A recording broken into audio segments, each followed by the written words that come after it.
Hey everybody, this is GGB. Today we're going to be getting into college basketball upsets of the day. So let's get into it. Friday edition. I'm sorry. I got bad allergies at this time of year, so my nose gets all stuffy. So if I sound weird, that's why.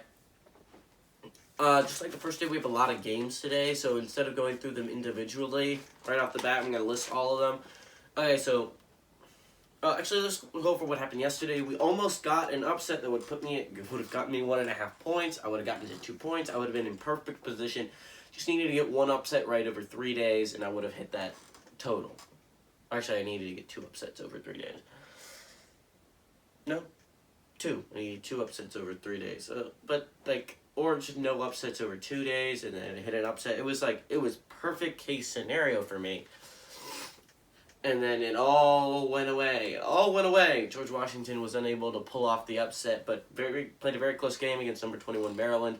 So what happened last night, Maryland was able to escape with the win, and it's looking like the Big Ten's been barely escaping against some not great teams. Ohio State barely escaped Akron. A couple days ago, Michigan got a scare from Buffalo. Eastern Michigan put in a scare against Indiana, and then obviously George Washington put a scare into Maryland, and Lehigh put a scare into Rutgers. So, I don't know. Look at that is. But the games we have today, 6 o'clock, we got Army traveling to number 9 Duke, minus 24.5, ACC Network. 6 o'clock, we got Robert Morris traveling to number 10 Kentucky, minus 23.5, SEC Network. 6 o'clock, Niagara at number 17 Ohio State, minus 19.5, Big Ten Network Plus. 6 o'clock, Radford at number 25 Virginia, minus 17.5, ACC Network / ESPN Plus. 7 o'clock, Tarleton at number 3 Kansas, minus 25, Big 12 / ESPN Plus. 7 o'clock, South Dakota State at number 14 Alabama, minus 12, SEC Network Plus / ESPN Plus. 7 o'clock, Rice at number 15 Houston, minus 14, ESPN Plus. 7 o'clock, UL Monroe at number 22 Auburn, minus 24.5, SEC Network / ESPN Plus. 7:30, we got Indiana State at number 7 Purdue, minus 23.5, Big Ten Network. 7:30, Incarnate World at number 8 Baylor, Big 12 Network / ESPN Plus. 8 o'clock, we got Arkansas State traveling to number 11 Illinois, minus 20, Big Ten Network Plus. 8 o'clock, we got Brown at number 19 UNC, minus 22. 10 o'clock, SMU at number 13 Oregon, minus 7, Pac-12 Network.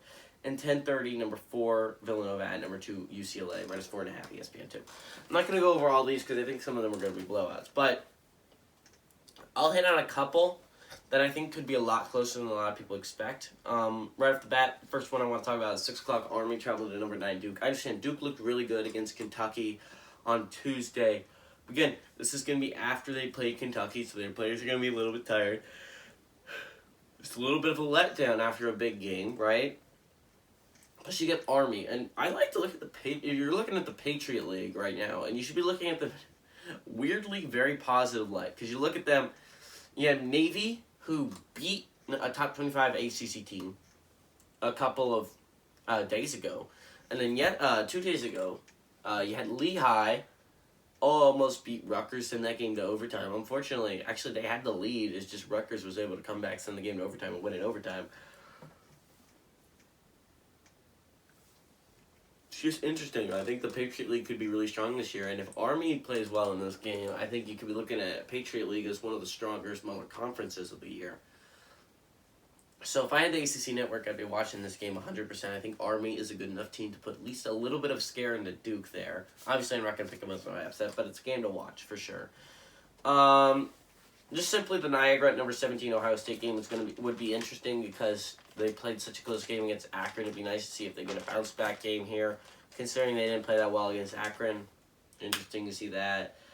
Alabama crushed Louisiana Tech, and that was also put at a small spread. So it's interesting that this one's also a small spread. It's not a very large spread, 12 points. But yeah, South Dakota State's normally pretty solid at basketball, normally a 15 or 16 seed.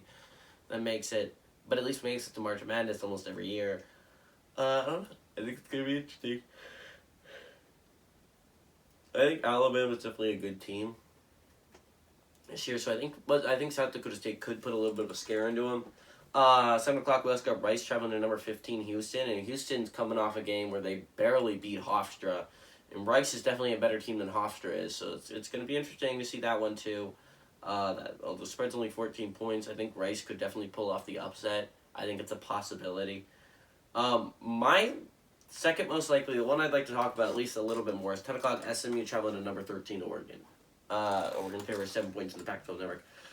SMU is a legitimately good basketball team. I'm going to say it. I think the American is hella underrated this year. I think you have some really good basketball teams, and only one of them top 25 in Memphis. But we're going to talk about, actually, two of them, Houston and Memphis. But if you're going to talk about it, I think SMU is also a very, very good team that has a decent shot at making March Madness. I think UCF has built at least a good enough team that they could possibly make it there with a couple wins. Cincinnati, Wichita State, all teams that I think are pretty solid this year. Tulsa has a pretty good squad built together.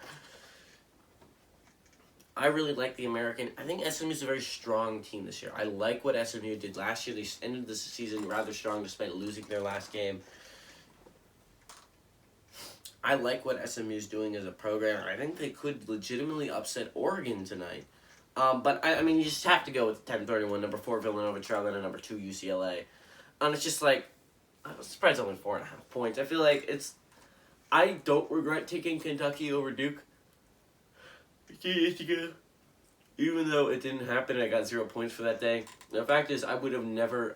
I thought the Navy-Virginia game could be close, but 10 times out of 10, if I'm going to have to pick an upset, it was going to be the Kentucky over Duke. 10 times out of 10, I got to pick Villanova over UCLA here. If I'm going to have to pick an upset, I just have to pick this one. I am sorry. Now, I think other games could be close. I think South Dakota State, Rice, and Army, and SMU could make it a legitimate game in the fourth, and I legitimately think SMU can pull it off.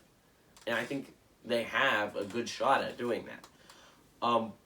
But we're just talking about it. I understand UCLA, very, very good basketball team. I think a chance of winning a national championship this year.